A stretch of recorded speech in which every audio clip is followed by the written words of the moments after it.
Eto mga kababayan, may iba naman tayo ng topic. Alam nyo, sa totoo lang, nakakahanga ang isang sabihin na nating negosyante na may ginintuang puso, may malasakit sa taong bayan. Hindi lamang puro pagninegosyo ang iniisip ng mga taong aking babanggitin sa hapong ito. Kasi alam nyo, maraming mga negosyante na negosyo lang ng negosyo, kabig lang ng kabig, pero hindi naman tumutulong sa ating mga kababayan. Yung akin pong tinutukoy mga kababayan ay ang chairman and CEO ng Racal Foundation mga kababayan. Kasi kaya natin nagka-interest tayo na i-picture ang taong ito at ang pamilyang ito dahil hindi po sila tumitigil sa pagbibigay ng tulong sa ating mga kababayan, no? Ang ating pong tinutukoy ay si Sir Junito Racal, no? Si Junito Racal po ay yan po ang chairman ng Racal Group of Companies. Sila po yung talagang tumutulong sa ating mga kababayan kahit saang lugar. Tumutulong sila kung kaya't meron ho silang Racal Foundation mga kababayan na kung saan yung kanyang mga anak, no, na si Judd Racal, Jake Racal at yung isa pa nilang anak mga kababayan, talagang napakabusilak ng kanilang puso mga kababayan. Isipin mo, saan ka naman nakakita na negosyante na wala namang pwesto sa gobyerno pero nagbibigay ng libreng gamot sa ating mga kababayan, no? Ang Racal Foundation po ay at ang pamilyang ito, no, sa pangunguna ni Sir Junito Racal ay nagtayo po ng butika ng bayan. Na kung saan ang butika na yan ay matatagpuan sa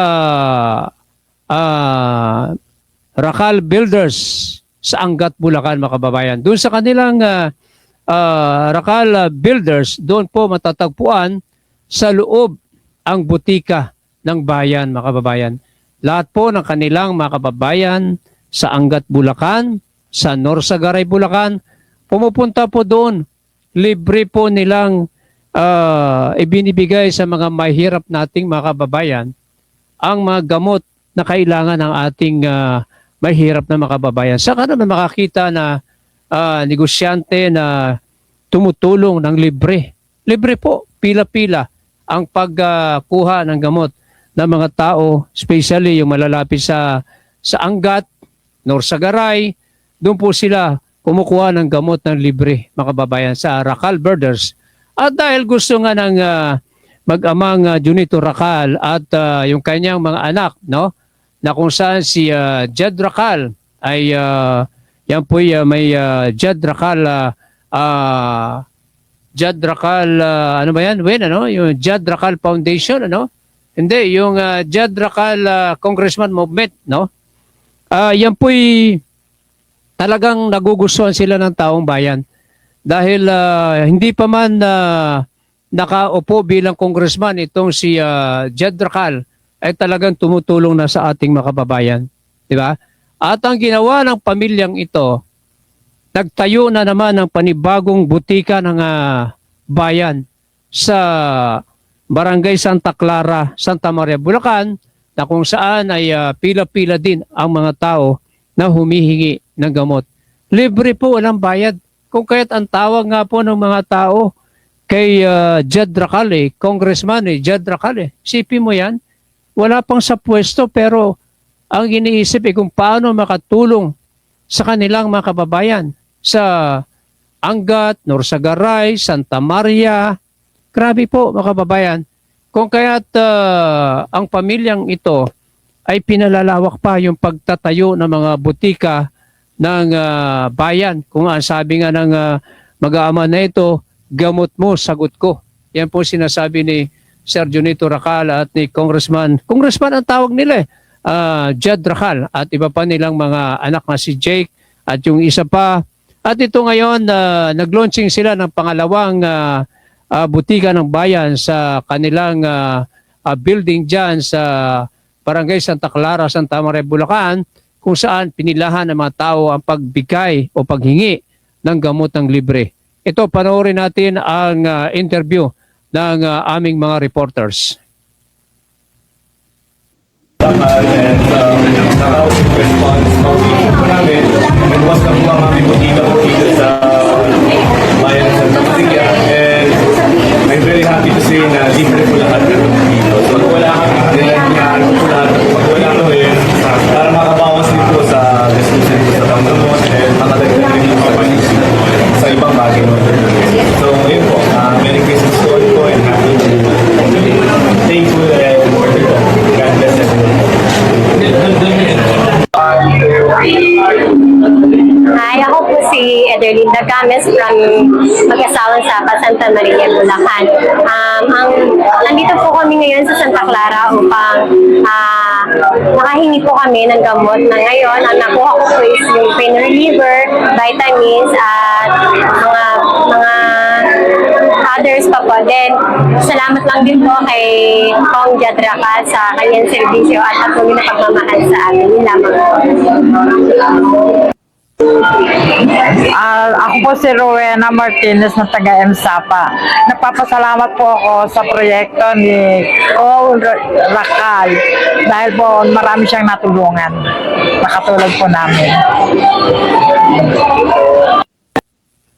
Ayan po mga kababayan, nadinig naman ninyo ang interview ng ating mga reporter dyan sa mga kababayan nila dyan sa Santa Maria at sa Angat, na kung saan masaya mga tao dahil nakakakuha sila ng libre gamot sa Rakal Foundation. Yan naman po. So ngayon, alam nyo, hindi lamang po itong mag-aamang Sir Junito Rakal, Jed Rakal at iba pang mga anak nila o kapatid ni Jed Rakal. Nitong nakaraang ilang linggo lamang ay nagkaroon ng matinding sakuna sa lalawigan ng Cebu, na kung saan ang grabe po ang pinsala na sinapit dyan ng kanilang mga kababayan, na kung saan dahil nga po dyan sa mga walang patumanggang pagputol ng kahoy at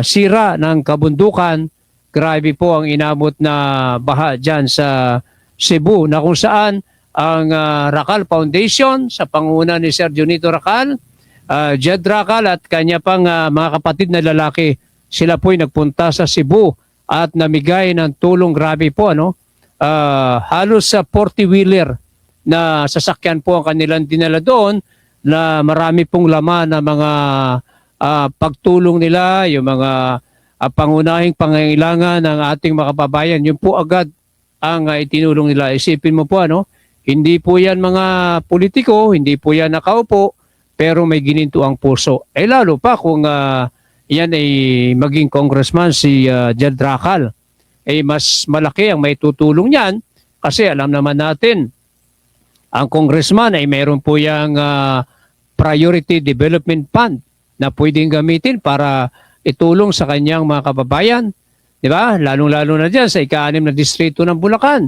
Bukod dyan sa pondo na yan ng congressman, sila po'y mga negosyante, sila po'y may mga pera na katunayan nga Sila'y tumutulong sa taong bayan na sarili nilang pera at walang kapalit. Kaya doon sa dalawang babaeng na interview, magdilang anghel kayo na sa madarating na panahon ay maging congressman si Jed Rakal.